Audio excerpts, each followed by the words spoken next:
Hello everyone.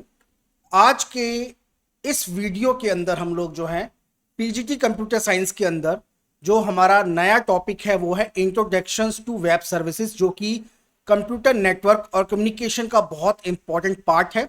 तो इसको हम लोग जो है आज के इस वीडियो में डिटेल में डिस्कस करेंगे आपके साथ, और साथ में मैं आपको ये भी बताऊंगा कि क्यों ये वीडियो जो है आपके एग्जामिनेशन के पॉइंट ऑफ व्यू से बहुत इंपॉर्टेंट है, क्योंकि इसमें जो कॉन्सेप्ट्स हम लोग डिस्कस करेंगे वो आपके एग्जाम्स में उनके ऊपर काफी सारे क्वेश्चन पूछे जाते हैं।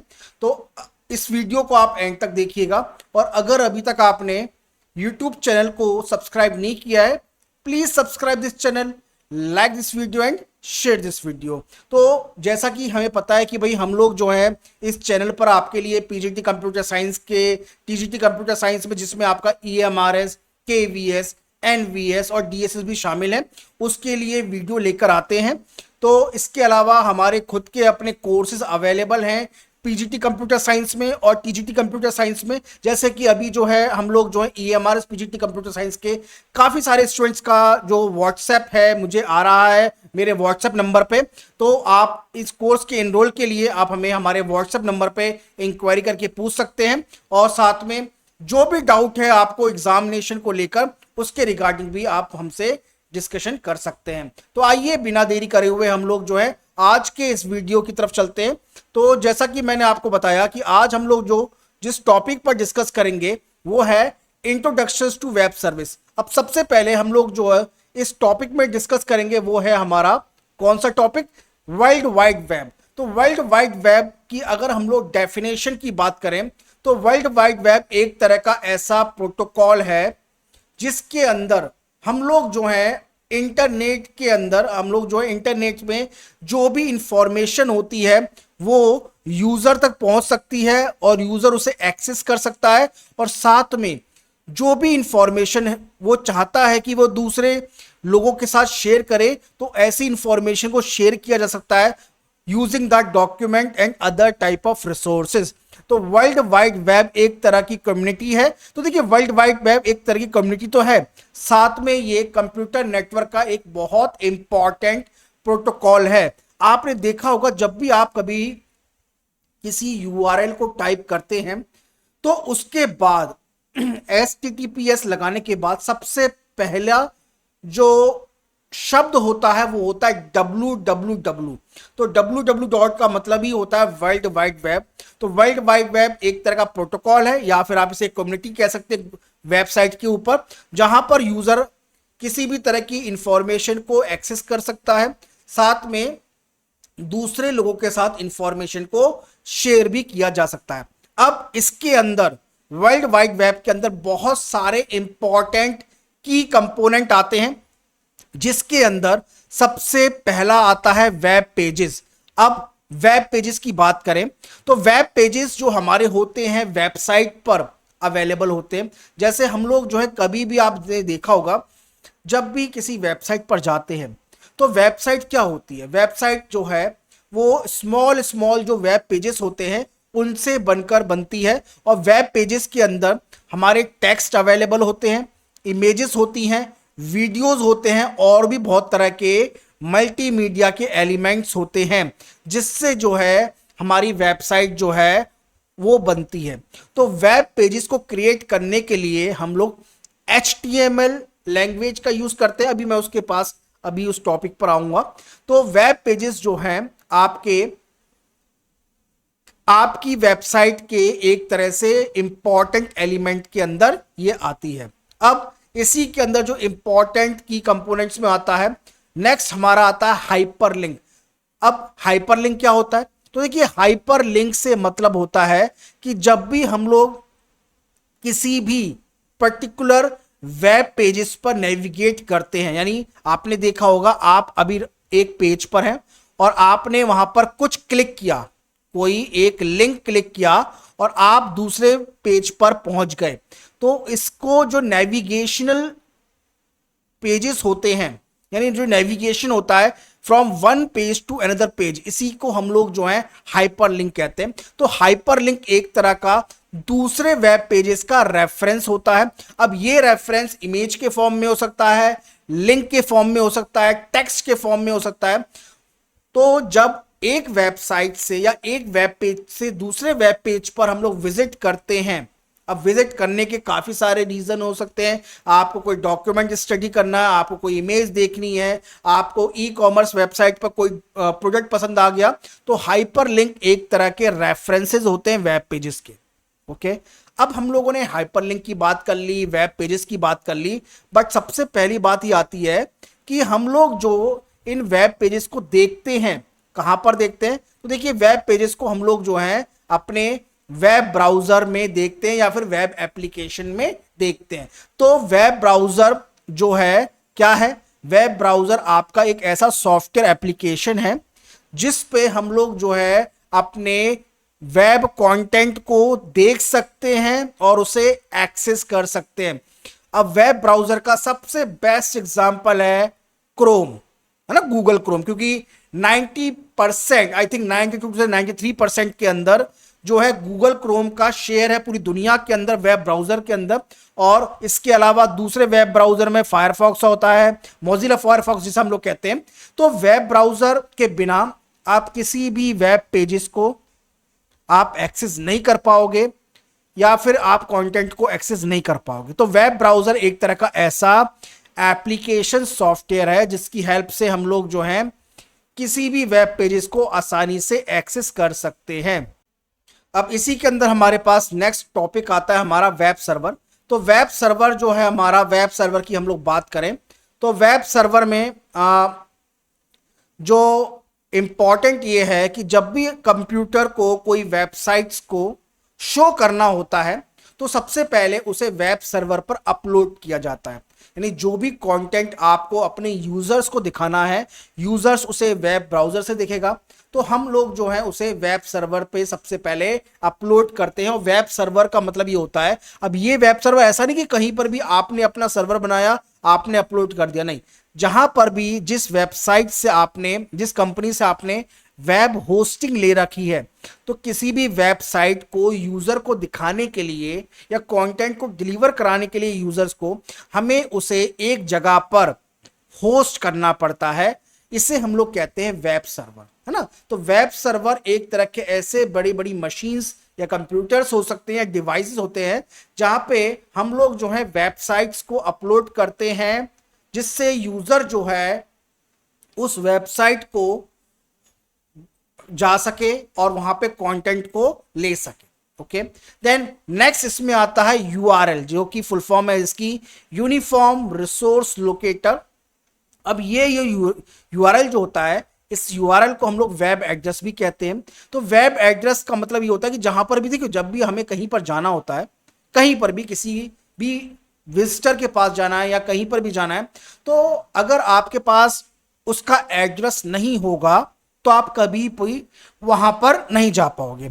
तो उसी तरीके से जब हम लोग वेबसाइट्स पर, बोला जाए कि इंटरनेट पर किसी वेबसाइट को विजिट करते हैं, तो हमें उस वेबसाइट का यूनिक वेब एड्रेस पता होना चाहिए। और वो यूनिक वेब एड्रेस जो है वो सभी वेबसाइट में हर एक का यूनिक होता है। फॉर एग्जांपल www.google.com, तो दुनिया में कितनी भी सारी कंपनी है, पर google.com कंपनी का नाम का जो यूआरएल है वो अकेला उस कंपनी को रिप्रेजेंट करता है।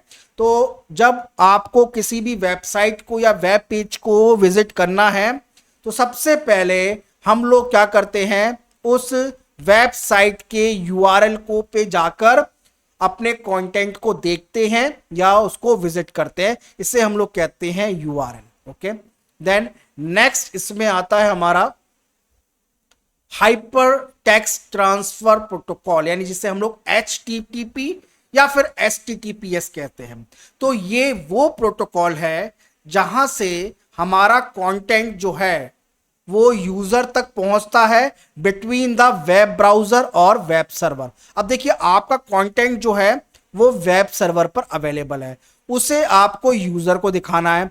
तो यूजर को आपस में, यानी वेब ब्राउजर से वेब सर्वर तक, यानी वेब सर्वर से वेब ब्राउजर तक ये जो डेटा ट्रांसमिट होगा, उसी प्रोटोकॉल को हम लोग जो है HTTP यानी हाइपर टेक्स्ट ट्रांसफर प्रोटोकॉल जो है कहते हैं।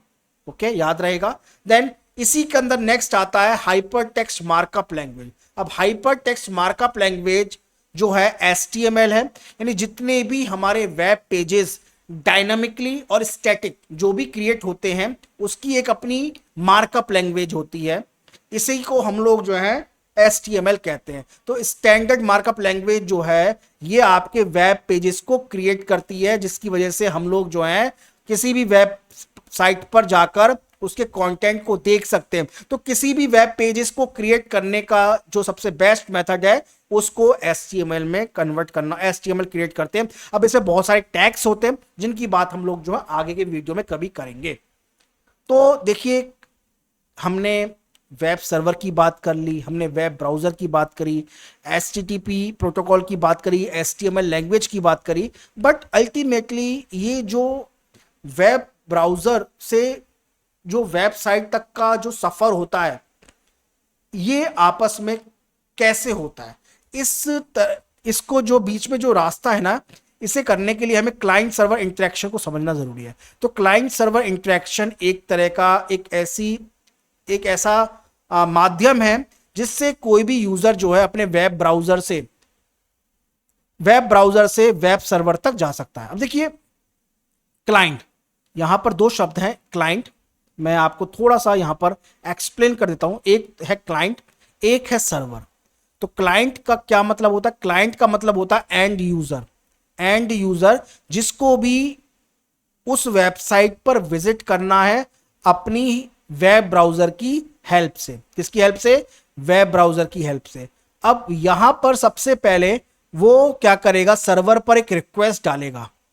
ये रिक्वेस्ट जो होगी ये HTTP के फॉर्म में होती है, यानी HTTP प्रोटोकॉल के फॉर्म में होती है। तो ये रिक्वेस्ट वहां पे सर्वर पे जाती है, सर्वर वहां से यूजर को रिस्पॉन्स करता है और उसके बाद आपस में दोनों का एक इंटरेक्शन होता है जिससे हम लोग क्लाइंट सर्वर इंटरेक्शन कहते हैं। बस इतना आपको इसके अंदर समझना है। क्लियर है? देन नेक्स्ट इसमें आता है कि भाई हमारे पास जो भी हम लोग जो है वेबसाइट को विजिट करते हैं कितनी तरह की होती हैं, तो वो जो है हमारी 2-3 तरह की होती हैं।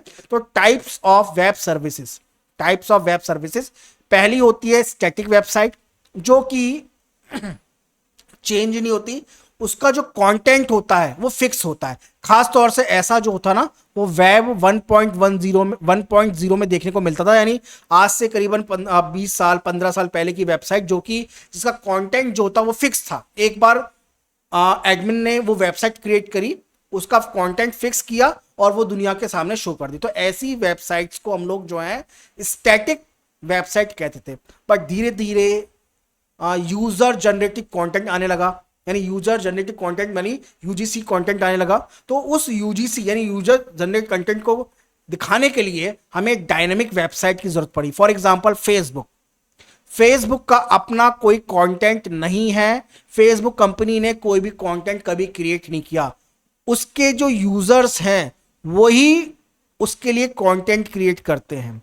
तो ये जो डेटा होता है ये डायनेमिक डेटा होता है। तो इसके लिए हमें डायनेमिक वेबसाइट चाहिए और डायनेमिक वेबसाइट के लिए हमें जो सर्वर चाहिए, डेटाबेस चाहिए, वो भी हमें डायनेमिक चाहिए। ओके, तो ये डायनेमिक वेबसाइट जो है खास तौर से इसको हम लोग जो है वेब 2.0 की कैटेगरी में रखते हैं। देन नेक्स्ट इसमें आता है वेब एप्लीकेशंस। तो देखिए, वेब एप्लीकेशन आपकी मोबाइल एप्लीकेशन हो सकती है, आपकी वेबसाइट एप्लीकेशन हो सकती है। तो कुल मिलाकर हमारे जो वेब पेजेस के जो कॉम्बिनेशंस होते हैं ना, ग्रुप ऑफ वेब पेजेस होते हैं, उन्हीं को हम लोग वेब एप्लीकेशन कहते हैं। और खासतौर से वेब एप्लीकेशन का कोई एक पर्पस होता है कि आप जो है इस वेबसाइट से करने क्या जा रहे हैं या वेब एप्लीकेशन से क्या करने जा रहे हैं। तो वो वेब एप्लीकेशंस को, आपकी वेब एप्लीकेशन जो है वो स्टैटिक हो सकती है, डायनामिक हो सकती है। तो कुल मिलाकर जो है वो उन्हीं को हम लोग जो है वेब एप्लीकेशन कहते हैं। अब नेक्स्ट इसके अंदर आता है हमारा कि भाई WW का जो एडवांटेज है वो क्या है। तो सबसे बड़ा एडवांटेज तो यही है कि ग्लोबल एक्सेसिबिलिटी है, यानी कोई भी पर्सन कहीं पर भी अवेलेबल है, कहीं पर भी मौजूद हो, वो जो है दुनिया के किसी भी कोने में अपने डॉक्यूमेंट को सेंड कर सकता है, उसकी इंफॉर्मेशन वो एक्सेस कर सकता है, और ये एक तरह का ग्लोबल कम्युनिटी हो चुकी है, क्योंकि डब्ल्यू यानी इंटरनेट, डब्ल्यू यानी इंटरनेट जो है आपकी ग्लोबल कम्युनिटी हो चुकी है, जहां पर हर पर्सन जो है इसका एक मेंबर है।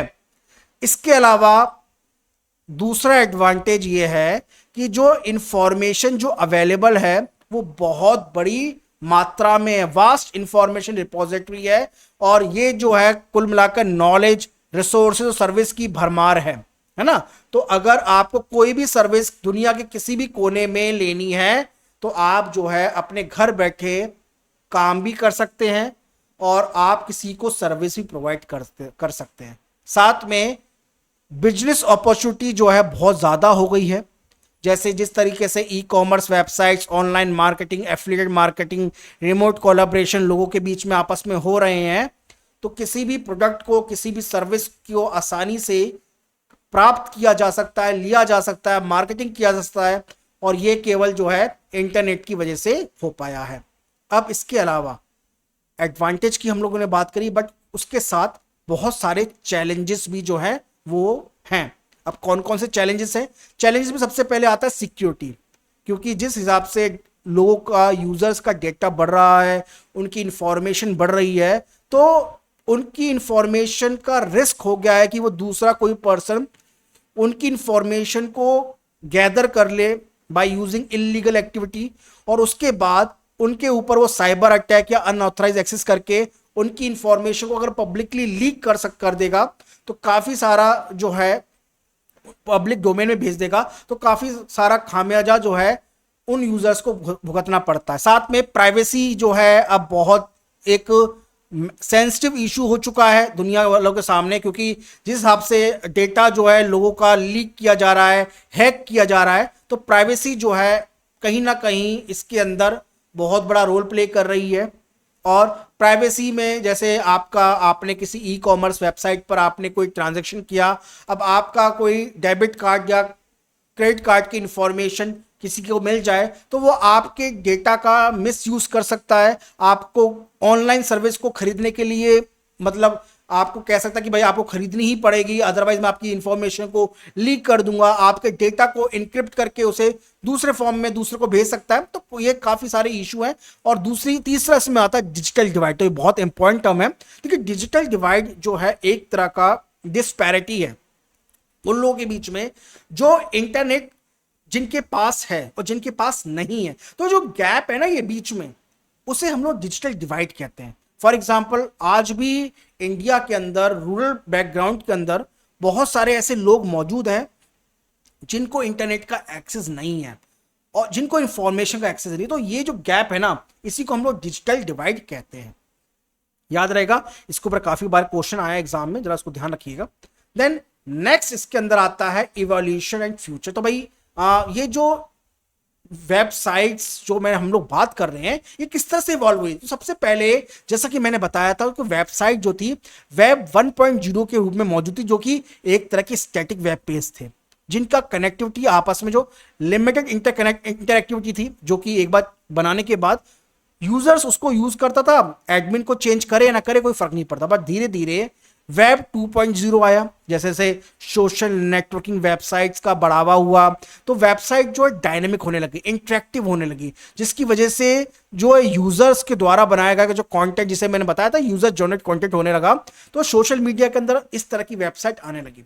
अब धीरे धीरे वेबसाइट्स और रूप में बढ़ने लगी, वेब 3.0 आने लगा। अब वेब 3.0 के अंदर जो आजकल की जो बहुत एडवांस टेक्नोलॉजी है, जैसे एआई है, मशीन लर्निंग है, इमेज प्रोसेसिंग है, ये सारा जो है आपके वेब ब्राउजर से कनेक्ट होकर आपको एक अलग तरह का एक्सपीरियंस शो करने लगा। तो इसी को हम लोग जो है वेब 3.0 के अंदर रखते हैं। ओके, तो यहां पर हमने आज के इस वीडियो के अंदर वेबसाइट्स इंट्रोडक्शन में वेब सर्विस से मिलने वाले जो टर्म्स हैं उनको देखा। इसके अलावा बहुत सारी बातें करी आपसे, जो कि आपके एग्जाम के पॉइंट ऑफ व्यू से जितनी भी टर्म्स मैंने डिस्कस किए ना, ये सारी इंपॉर्टेंट है, इनको आप ध्यान रखिएगा। तो स्टूडेंट्स, ये वीडियो स्पेशली हम लोग जो हैं अभी राइट नाउ अभी EMRS PGT कंप्यूटर साइंस की पोस्ट निकली हुई है तो उन लोगों के लिए क्रिएट किया है। बट आप भले किसी भी PGT की प्रिपरेशन कर रहे हो, आप किसी भी आप जो है इस वीडियो को आसानी से देख सकते हैं। पहली बात तो ये। दूसरी बात ये, हमारे कोर्सेज के अंदर एनरोल के लिए आप हमारे व्हाट्सएप नंबर पे कांटेक्ट कर सकते हैं। हमारा व्हाट्सएप नंबर जो आपके स्क्रीन पर अवेलेबल है, आपको दिख रहा होगा, शो हो रहा होगा। इसके अलावा कोई भी कहीं भी डाउट आता है उसके लिए भी आप मुझे व्हाट्सएप पे कांटेक्ट कर सकते हैं कि सर प्रिपरेशन नहीं हो रही है, कैसे करना है, हमें कोर्स में इनरोलमेंट करना है, इस तरह के लिए जो आप हमें हमारे व्हाट्सएप पे कांटेक्ट कर सकते हैं। Okay, so this is all about. और अगर अभी तक आपने कंप्यूटर साइंस प्लस के यूट्यूब चैनल को सब्सक्राइब नहीं किया है, सब्सक्राइब दिस चैनल भाई, please like this video and share this video. मैं और भी बहुत जल्दी जल्दी आपके लिए और भी अच्छे अच्छे वीडियो जो है लेके आऊंगा, आपके साथ प्रिपरेशन करेंगे। और कोई भी डाउट हो आप कमेंट करिएगा, डेफिनेटली जो है मैं उसका रिप्लाई करूंगा। Okay, so this is all about. मिलते हैं आपसे नेक्स्ट वीडियो में एक और इंपॉर्टेंट टॉपिक के साथ। Thank you.